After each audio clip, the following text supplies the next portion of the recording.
one more time here with the Storm of Souls dreamscape setup. If you're gonna do one, then two is even better. Like to start with some kind of botched aphorism there to let you guys know or remind you guys just how great I am at this commentary. So, I don't know. I got to use the canopy in a video last time. What are the odds? The odds of using Aura of the Ascara are also probably super low, although it's great when you can. So, not a great dreamscape. Reverie Muse is maybe a little better in this combination, actually, because there are some pretty good Lifebound cards in Storm of Souls. So, he picked up the Detector, and unless he has Scythea, my bet would be he's picking up Hedron Berserker next turn. And he's probably planning for that, which is partially why he picked up the Mechana to start with. I'm going to go ahead and go with the Messenger. It gives me a start to that Lifebound deck, and because I believe he's picking up the Berserker anyway, I'm just going to go ahead and take the Synchronizer. Partially because I want to open up some more card slots in the center row, hoping something good would come out for me to counter with, which really it didn't. And now I have a choice to make, because he's probably going to beat me to the runes for Scythea and Auto Builder. Maybe I just go heavies. I hate to just have to try to outdo his Hedron Berserker that way, though. That's a pretty rough spot to be in. So, I'm going to go ahead and go for it, because, like, if he doesn't draw the Berserker, the ward could be pretty good. Like, there's some good stuff that could happen there. I think sometimes you just have to fight over the best cards, even if you don't necessarily have a chance to, or a very good chance to get them, because lo and behold, this is what happens. And now, I'll go heavies. The board is full of monsters, and it's time. But at least now I have one advantage, whereas like he has the Berserker, which is an advantage. I now have the advantage of the Scythea, which is going to allow me to utilize my Dreamscape a little better. So he's picked up a second Mechana, man, and it's going to help him get that Auto Builder too. Or, sorry, it's going to help him get that weapon, the Auto Builder is. So, I'm still going to go ahead and go with the heavies. I think if nothing else, the Fleeting Hope Gen is kind of a high-end goal for me with a Scythea, because then I can kind of build my Dreamscape again. One of the things about a combination with Dreamscape, and it's maybe being showcased here in these two videos, is that, and the way I'm thinking about the game, is that I think generally in Dreamscape there's way more powerful things happening than in a lot of other sets. Like, I don't mean like there's a larger number of powerful things happening. I just mean the powerful things that are happening are just super busted. So like, yeah, I'm taking that Snake Shaman, try to build that Lifebound deck. Maybe I make a huge rune hand at some point in spite of myself with all these heavies. But yeah, so like things like Berserker's Frenzy and even Armistice and even Neri's Blessing are just so gross compared to what one card is going to do in another set generally.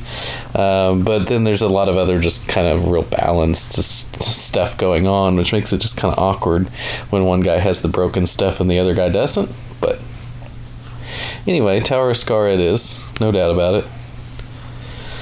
When in doubt, draw some cards. Meanwhile, he's got a nice little setup here. He's got his Ascara and armor going on, but I don't think he really has any way to build. Well, he's beating monsters that are giving him insight. Now he's got Vigil's Resolve, so yeah, I'm probably in bad shape here. He's going to be gaining a lot of incremental value here, and meanwhile, I've picked up these heavies that are just going to be less effective than the heavies that he has, so not super good. Get the Granger, and so I don't think I want to use my insight Well, I mean, it's for like 3 points for one. It's a pretty good deal. And I'll still get around probably to enough insight to pick up the Reverie Muse before we shuffle back through, so okay. I wanted to use my heavies for something, and that kind of, maybe that gets something started. If I can beat a couple monsters in a row and build a little lead, that could be something. How many constructs does he actually have? So he's got another construct in his deck. He's got the Vigil's Resolve, so if I kill one, oh well, it's in his discard now along with his Berserker. I'm just not sure that killing a construct is worth all that much here. He's got a weapon in his hand, or yeah, probably in his hand actually, because it's not in his discard. Maybe I can make him discard it. Noxious Soul. Well, you don't get to see, so we'll get to see soon though. And now I'm going to pick up a Mystic, which is, again, going to be way less effective than his Mystics, and he does still have the weapon, probably. Unless it's the last card in his deck. Yeah, there it is. Okay. So, what's our route here? I mean, I guess get the Lunar Pack now and get the Reverie Muse. And then maybe I can draw like all my runes together and buy something broken. Like if I get some good draws, but like otherwise his constructs are just totally beating me, so I have to just take a chance on that. So, alright. And I think, 4 is what I've got, so Lunar Pack is the best I can do here. Definitely better than just paying 3 to the Snake, or 4 to the Snake Shaman. So I get 3 honor out of it anyway, and I also get a card that could be a big swing. Not quite sure what the odds are here. If he beats the Soul, that's going to wreck my turn probably, but the Jin is kind of the bigger payoff, so... Oof, now I've got a choice though too, but I think it's Tower of Scar. Like, I want the Star Child because it's another Lifebounder too, but I've also got 2 Tower of Scars in my deck if I pick that up. So, yeah. Which gives me the chance to trigger the Aura of the Ascara. And I think that would be... Oh, whew, almost messed that up. So I almost want to get the Imaginative Matron to... Because that gives me a chance... Yeah, I'm going to do that. Because I can always pick up the Reverie Muse later. That's strange to choose that in that order, but see, that gives me a second opportunity. Like, say, if this Tower of Scar here does not draw me to enough card draw to get to the second Tower of Scar, but does leave the Imaginative Matron in my deck with the Tower of Scar, then there's a good chance then that I can pick up the one that I played this turn and still pick up the Aura of the Ascara, which is probably my best route to victory at this point. So, it doesn't look like these 2 heavies this turn are my best route to victory. I want the Star Child. Well, just pick up my card. No, I can't do that. Okay. So, I think I just want the Star Child, so that's going to be... Yeah, I'll just put the Apprentices in the discard pile. And, ooh, Hoarding Whelp coming to the rescue to make my heavies look better than they were. Oh, come on, now I've got 1 out. I've got to draw the Tower of Ascara. Otherwise, of course, neither one would have been good. The Reverie Muse would not be good by itself, and the Imaginative Matron is certainly not good by itself. Come on. Ah. Alright. So I didn't do it that time. I guess I'll take the Honey Siren. Kind of gives me some more deck manipulation stuff. Nothing that's going on here is really very good, but okay. Leaving the Reverie Muse for now.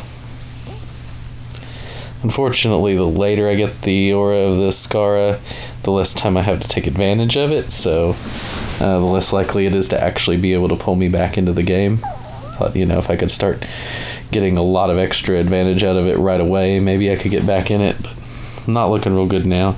Although if I can get it in play and have that huge Lifebound turn, then maybe I can make like so much runes that I actually could come back from a long way behind just by buying stuff. Oh no, probably not. So I'm going to be buying Lionheart. I can buy Honor with Snake Shaman as well as I can with the heavy infantry, so maybe I'd rather buy a thing instead. It's possible. So I'll take the Lionheart and take a point. Wonder if you can drag that. You can't. Okay. Well, that's a pretty neat hand. Now, if we can just have this hand end up with everything. Of course, he now has 2 Vigils resolves, and he's just going to town with all his value, and probably we're getting Armistice here. Like, that's usually what happens. Oh, God, that's almost worse. Hulking Crab is something. Oh, except that he's never going to have another turn, so, you know, there's that. Details. Alright, Tower of Skara. Well, that didn't do it. This one's over, so... Wah, wah, wah. Let's get all the points we can.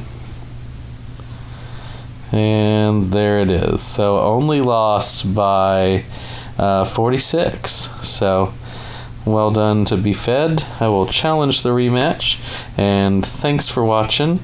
And if we get the other game, then we'll be back with the other video. And if not, then I will see you guys next time. I hope that you guys enjoyed watching this video.